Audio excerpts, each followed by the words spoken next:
अस्सलामु अलैकुम वरहमतुल्लाह।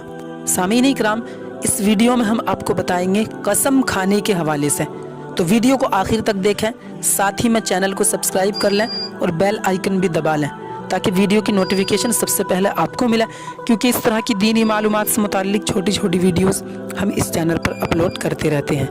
तो देखें हजरात, अक्सर देखा जाता है कि कोई भी अपनी बात को सच्चा साबित करने के लिए ना कसम खा लेते हैं। कोई कहता है मुझे मेरी बेटी की कसम है, कोई कहता है मुझे मेरी बेटी की कसम है, अपनी औलाद की कसम खा लेते हैं। कोई कहता है मुझे मेरे माँ बाप की कसम है, या कोई अपने भाई की कसम खाता है, कोई बहन की कसम खाता है, या कोई अपने सर पर हाथ रख कर कहता है मेरी जान की कसम है मुझे, या कोई सामने वाले से जब बात कर रहा होता है तो उसके सर पर हाथ रख कर के कह देता है कि आपके सर की कसम ऐसा नहीं है।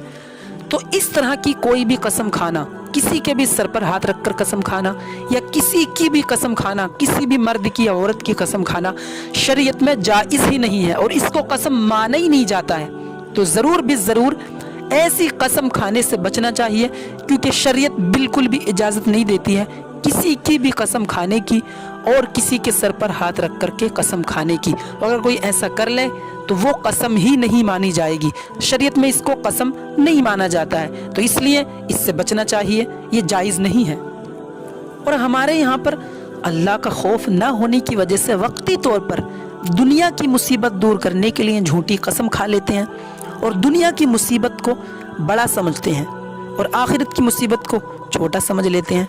जबकि दुनिया की मुसीबत एक कंकर की तरह है और आखिरत की मुसीबत हिमालय पहाड़ की तरह है। तो दुनिया की मुसीबत से बचने के लिए ना आखिरत की मुसीबत को मोल ना लें और झूठी कसम बिल्कुल भी ना खाएं। और अक्सर औरतों में ज़्यादा होता है, जब उनसे कोई बात पूछी जाए तो वो झूठी कसम खा लेती हैं और अपने आप को सही साबित करने के लिए फ़ौरन कुरान पाक उठाने की बात करती हैं, कुरान पर हाथ रखने की बात करती हैं, कुरान की कसम खाने की बात करती हैं। और बाज़ औक़ात मर्द हजरात भी कुरान उठा लेते हैं। तो औरतें हों या मर्द हों, दोनों ही पता है क्या सोचते हैं कि बाद में हम तौबा कर लेंगे और ऐसा फिर नहीं करेंगे, अब लाओ कुरान की झूठी कसम खा लेते हैं।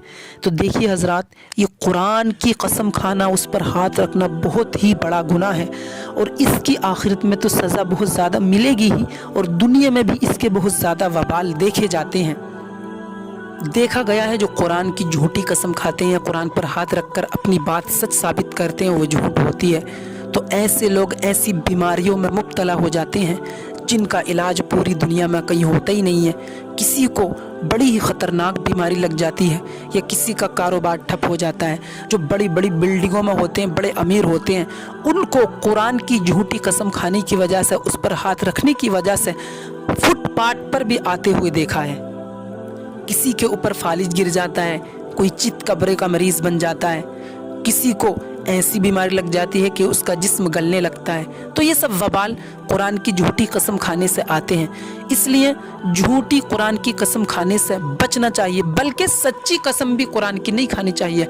कुरान को तो बीच में अपनी बात साबित करने के लिए लाना ही नहीं चाहिए बिल्कुल भी। और कुछ लोग मर्द हों या औरतें अल्लाह की कसम खा लेते हैं, झूठी कहते हैं अल्लाह की कसम मैंने ऐसा नहीं किया, हालांकि उन्होंने किया हुआ होता है। या कसम खा लेते हैं अल्लाह की कसम ज़िंदगी में ऐसा नहीं करूँगा, फिर उसको कर लेते हैं। तो ये तो बहुत ही बड़ा गुनाह है। हदीस पाक में आता है, आका फरमाते हैं 4 गुनाह ऐसे हैं जो कबीरा गुनाह से, यानी बड़े गुनाह से भी बहुत ज़्यादा बड़े हैं। वो 4 गुनाह ये हैं, एक तो अल्लाह के साथ किसी को शरीक ठहराना, एक माँ बाप की नाफरमानी करना, और तीसरा किसी इंसान को कत्ल करना, और चौथा अल्लाह की झूठी कसम खाना। बताएं, ये जो गुनाह है ये बड़े गुनाह से भी ज़्यादा बड़े हैं। तो अल्लाह की झूठी कसम खाना भी बड़े गुनाह से बहुत ज़्यादा बड़ा गुनाह है। तो इसलिए किसी भी तरह की झूठी कसम खाने से हमको बचना चाहिए। अल्लाह पाक बिलखुसूस तरीके से हम सबको कसमें, झूठी कसम खाने से बचाए और हम सबको नेक अमल की तौफीक अता फरमाए। अस्सलामु अलैकुम।